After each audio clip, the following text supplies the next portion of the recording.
Hello,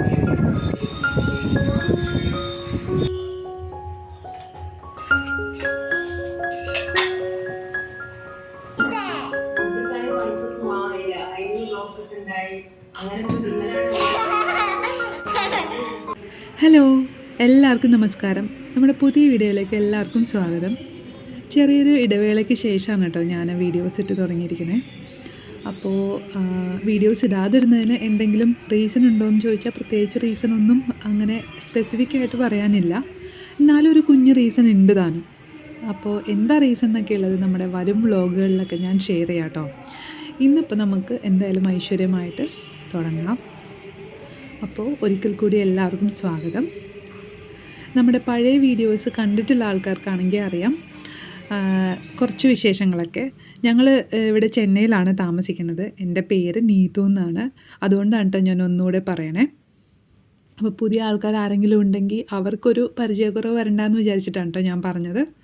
അപ്പോൾ ഇന്ന് Sunday ആണ്, നവംബർ 30. അപ്പോൾ രാവിലെ തന്നെ ഞാൻ വിളക്കൊക്കെ കൊളുത്തിയിട്ടുണ്ട്. അപ്പോൾ കൃഷ്ണനും ഭഗവതിക്കും ഒക്കെ ഒരേ വിളക്ക് കൊളുത്തിയിട്ടുണ്ട്. അങ്ങനെ 2 വിളക്കാണ് ഞാൻ കൊളുത്തിയിരിക്കുന്നത് കേട്ടോ ഇന്ന്. അങ്ങനെ ഇന്നത്തെ ദിവസം ഐശ്വര്യമായിട്ട് തുടങ്ങി. അപ്പോൾ നാളെ നമുക്ക് ഗുരുവായൂർ ഏകാദശിയാണ്. അപ്പോൾ ഏകാദശി ഞാൻ എടുക്കുന്നുണ്ട്. അതിൻ്റെ ഒരു ഒരുക്കങ്ങളൊക്കെ ഇനി നടത്തണം കേട്ടോ. നമ്മുടെ പാറുക്കുട്ടി എഴുന്നേറ്റ് വന്നിട്ടുണ്ട്. അപ്പോൾ പാറു എന്തൊക്കെയോ എൻ്റെ അടുത്ത് ചോദിക്കുന്നുണ്ട് രാവിലെ. അവൾ കുറച്ചുകൂടെ വൈകിയാണ് മിക്കവാറും എഴുന്നേൽക്കാറ്. ഞാൻ എഴുന്നേറ്റ് ഉടനെ തന്നെ ആൾ എഴുന്നേറ്റിട്ടുണ്ട്. ഞാൻ കുളി കഴിഞ്ഞ് വിളക്ക് വെച്ചപ്പോഴേക്കും ആൾ എഴുന്നേറ്റു. അപ്പോൾ നമുക്ക് ചെന്നൈയിലിപ്പോൾ ഈ സൈക്ലോൺ വന്ന ഒരു സമയമാണ്. ദിത്വ സൈക്ലോൺ ഒരുപാട് അങ്ങോട്ട് എഫക്റ്റ് ചെയ്തിട്ടില്ല ഭാഗ്യത്തിന്. എന്തായാലും ചെറിയ രീതിയിൽ നമുക്ക് മഴയൊക്കെ കുറച്ച് കൂടുതൽ കിട്ടുന്നുണ്ട്. ഈ സമയത്ത് ചെന്നൈയിൽ മഴ പെയ്യുന്നതാണ്. എന്നാലും ഇങ്ങനെ നിർത്താതെ മഴ പെയ്ത് കഴിഞ്ഞാൽ ചെന്നൈയിൽ ഭയങ്കര ബുദ്ധിമുട്ടാണ്. ഇവിടെ അത്രയ്ക്ക് ഹെവി റെയിൻഫോളൊന്നുമില്ല. എന്നാലും നമ്മൾ താമസിക്കുന്ന ഏരിയയിൽ അത്രയ്ക്ക് ഹെവി ആയിട്ടില്ല. ചില സ്ഥലങ്ങളിലൊക്കെ താഴ്ന്ന പ്രദേശങ്ങളിലൊക്കെ ചെറിയ ബുദ്ധിമുട്ടുകളൊക്കെ ഉണ്ട്. വെള്ളക്കെട്ട് നന്നായിട്ട് വരും. നമ്മുടെ നാട്ടിൽ പെയ്യണ പോലത്തെ അങ്ങനെ ഹെവി റെയിൻഫോൾ ചെന്നൈയിൽ കാര്യമായിട്ട് ഞാനിവിടെ വന്നതിന് ശേഷം എനിക്ക് അത്രയ്ക്ക് അങ്ങോട്ട് ഉണ്ടായിട്ടില്ല. ഇതുപോലെ എന്തെങ്കിലും ഒരു സൈക്ലോണോ അങ്ങനെയൊക്കെ വരുന്ന സമയത്ത് മാത്രമാണ് അങ്ങനെ വന്നിട്ടുള്ളൂ. അത് ചെന്നൈ താങ്ങൂല കേട്ടോ. എന്താണെന്ന് വെച്ചാൽ നമ്മുടെ നാട്ടിൽ ഒരുപാട് ഡ്രെയിനേജ് സിസ്റ്റം ഉണ്ട്. ഇത്രയും മഴ കിട്ടുന്ന സ്ഥലമായതുകൊണ്ട്. ഇവിടെ പൊതുവെ മഴ കുറവായിട്ടുള്ള സ്ഥലമായതുകൊണ്ട് അങ്ങനെ എല്ലായിടത്തും എല്ലാ ഇടറോഡുകളിലും ഒന്നും ഡ്രെയിനേജ് സിസ്റ്റം ഇല്ല, വളരെ കുറവാണ്. അപ്പോൾ അതുകൊണ്ട് തന്നെ വെള്ളം വന്നു കഴിഞ്ഞാൽ പോകാനൊരിടവില്ലാതെ പെട്ടെന്ന് കുറച്ച് സമയത്തേക്ക് അങ്ങ് ഭയങ്കരമായിട്ട് മഴ പെയ്ത് കഴിഞ്ഞാൽ പെട്ടെന്ന് വെള്ളം പൊങ്ങും കേട്ടോ. അതാണ് ഈ ചെന്നൈയിലൊക്കെ പെട്ടെന്ന് മഴ എന്ന് കേൾക്കുന്നതും അവിടെ വെള്ളപ്പൊക്കം വന്നു എന്ന് പറയുന്നതും ഒരുമിച്ചായിരിക്കുള്ളൂ. ഒരു 1-2 ദിവസം നിർത്താതെ നിന്ന് ഹെവി ആയിട്ട് പെയ്ത് കഴിഞ്ഞാൽ ശരിക്കും നമുക്ക് ചെന്നൈയുടെ കാര്യമൊന്നും ആലോചിക്കാൻ പറ്റില്ല കേട്ടോ. അതുപോലെയാണ്. ഇപ്പോൾ ഒരുപാട് റോഡുകളിൽ ഡ്രെയിനേജ് സിസ്റ്റമൊക്കെ വന്നു തുടങ്ങിയിട്ടുണ്ട്. ഇങ്ങനെ ആളുകൾ ബുദ്ധിമുട്ട്, അതായത് ഇതുപോലെ വെള്ളം പൊങ്ങിക്കഴിഞ്ഞാൽ പിന്നെ അതിലൂടെ നടന്നു പോകുന്ന ആൾക്കാർക്കാണെങ്കിലും കാല് നനഞ്ഞിട്ട് വേണം അവർക്ക് നടന്നു പോകാനായിട്ട്. അപ്പോൾ പല വെള്ളം ഇങ്ങനെ ഒഴുകി വരുന്നതല്ലേ മൊത്തത്തിൽ, പലതരത്തിലുള്ള അസുഖങ്ങൾ വരും ആളുകൾക്ക്. അപ്പോൾ അതൊക്കെ ഇവർ കൺസിഡർ ചെയ്തിട്ട് ഇപ്പോൾ ചില ഇടറോഡുകളിലും ഒക്കെ ഇങ്ങനെ ഡ്രെയിനേജ് സിസ്റ്റമൊക്കെ വന്നു തുടങ്ങിയിട്ടുണ്ട്. എന്തായാലും എല്ലാം നന്നായിട്ട് വരട്ടെ. ആളുകൾക്ക് ബുദ്ധിമുട്ടില്ലാതെ ജീവിക്കാൻ വേണ്ടിയിട്ടാണല്ലോ നമ്മളുടെ എല്ലാ കാര്യങ്ങളും ഇങ്ങനെ നമ്മൾ നോക്കി ഓരോ കാര്യങ്ങൾ ഗവൺമെൻറ് ആണെങ്കിലും ഏത് ആളുകളാണെങ്കിലും ചെയ്യുന്നത്.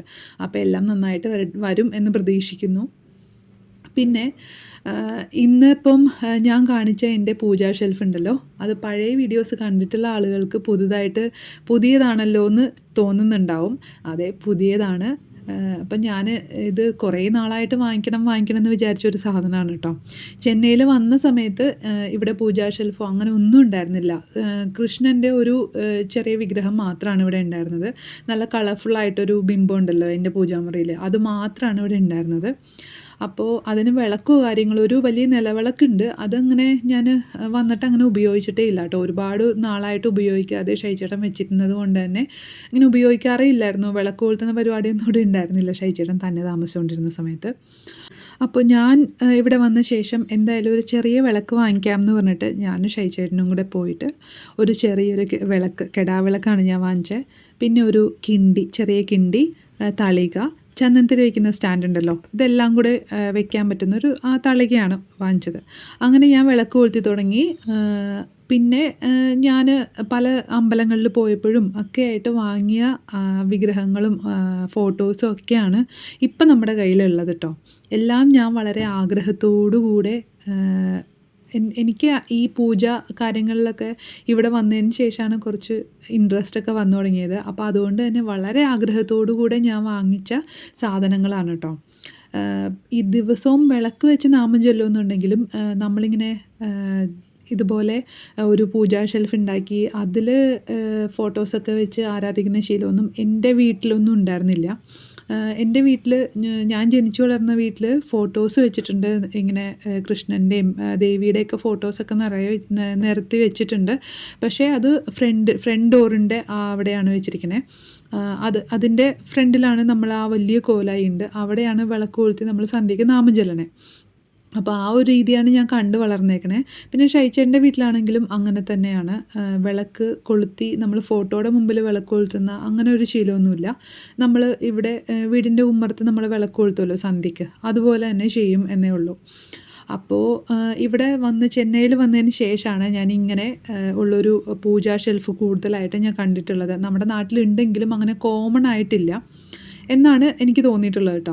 അപ്പോൾ ഇവിടെ വന്ന എല്ലാ വീടുകളിലും ഞാൻ കണ്ടിട്ടുണ്ട്. ഒന്നില്ലെങ്കിൽ ഇതുപോലൊരു ഷെൽഫ് ഉണ്ടാവും, പൂജാ ഷെൽഫ് ഉണ്ടാവും, അല്ലെങ്കിൽ ഒരു കുഞ്ഞു പൂജാ റൂം ഉണ്ടാവും.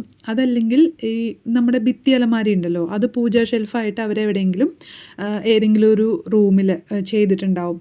പിന്നെ ഇവിടെ കൂടുതലും കിച്ചണിൽ അങ്ങനെ ഞാൻ കണ്ടിട്ടുണ്ട്. പക്ഷേ നമുക്കും നമ്മുടെ വീട്ടിലും കിച്ചണിൽ അങ്ങനെ ഒരു ഷെൽഫ് ഉണ്ട്. അത് ശരിക്കും പൂജ ഇത് വെക്കുന്ന രീതിയാണ്. പക്ഷേ എനിക്ക് കിച്ചണിൽ അങ്ങനെ വെക്കാനായിട്ട് ഒട്ടും താല്പര്യമില്ല. നമ്മുടെ നാട്ടിൽ കണ്ടു വളർന്നിട്ടില്ലാത്തത് കൊണ്ട് തന്നെ എനിക്കതൊട്ടും അക്സെപ്റ്റ് ചെയ്യാൻ പറ്റില്ല.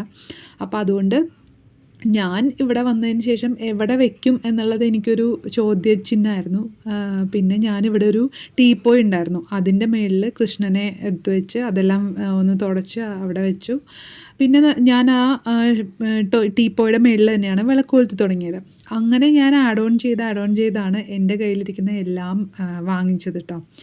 അപ്പോൾ ഈ പൂജാ ഷെൽഫ് കുറച്ച് നാൾ കഴിഞ്ഞപ്പോൾ എൻ്റെ മനസ്സിലിങ്ങനെ വേണം എന്നൊരാഗ്രഹം വന്നപ്പോൾ ഞാനിവിടെ ഒന്ന് രണ്ടല്ല അത്യാവശ്യം ഒട്ടുമിക്ക എല്ലാ കടകളിലും ഞാൻ പോയി.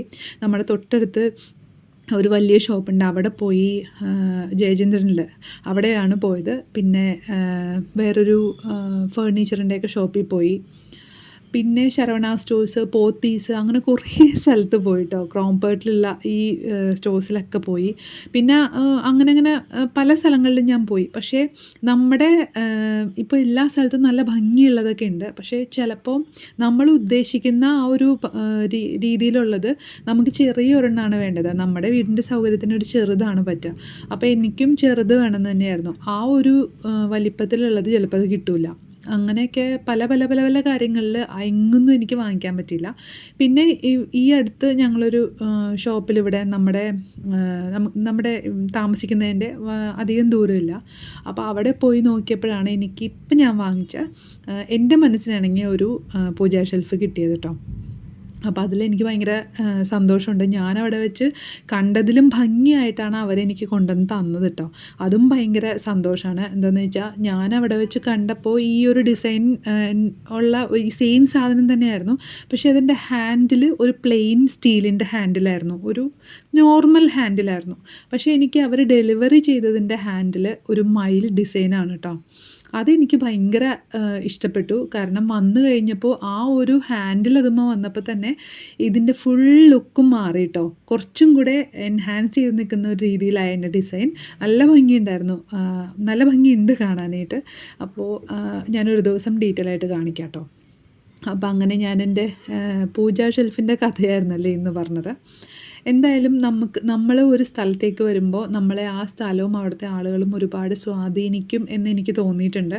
കാരണം ഏത് സ്ഥലത്താണോ നമ്മൾ പോയി നിൽക്കുന്നത് അവിടുത്തെ സംസ്കാരം ഒരു പരിധി വരെ നമ്മളെ സ്വാധീനിക്കും. ഫുൾ അങ്ങനെ ആവില്ല നമ്മൾ. കാരണം നമ്മൾ ജനിച്ചു വളർന്ന ആ കുറേ രീതികളും കാര്യങ്ങളും ഒക്കെ നമ്മൾ അത് തുടർന്നു കൊണ്ടുപോരും.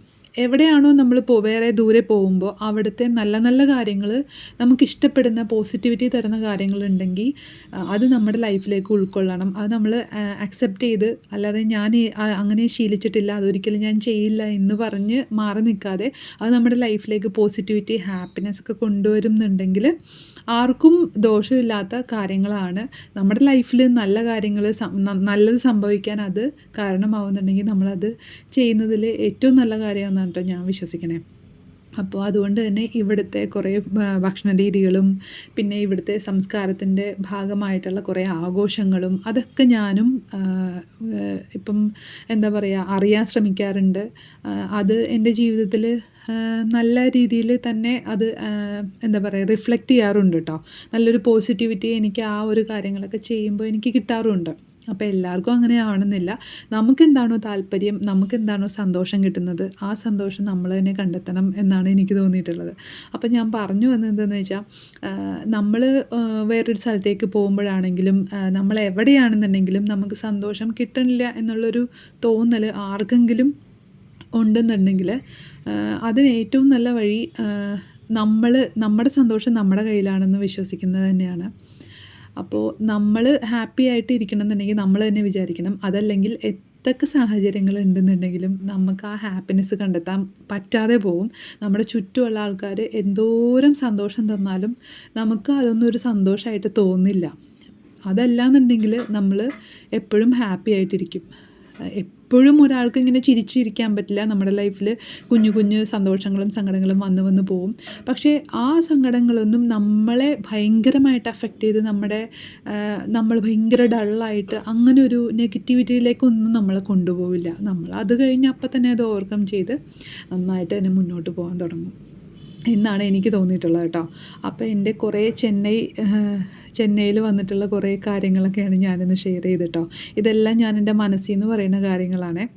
അപ്പോൾ നമുക്ക് നല്ലൊരു വീഡിയോ ആയിട്ട് അടുത്ത വീഡിയോയിലൂടെ കാണാം. അതുവരെ എല്ലാവരും സന്തോഷമായിട്ടിരിക്കുക, പോസിറ്റീവായിട്ടിരിക്കുക. അപ്പോൾ ഈ ദിത്വയുടെ കുറച്ച് കാറ്റും കാര്യങ്ങളൊക്കെ ഉണ്ടെന്ന് പറഞ്ഞല്ലോ, അതാണ് എൻ്റെ അകത്തിരിക്കുന്ന ചെടിയൊക്കെ ഇങ്ങനെ ആടുന്നത് കേട്ടോ. അപ്പോൾ എന്തായാലും നമുക്ക് അടുത്ത വീഡിയോയിലൂടെ പുതിയ വിശേഷങ്ങളുമായിട്ട് കാണാം. താങ്ക്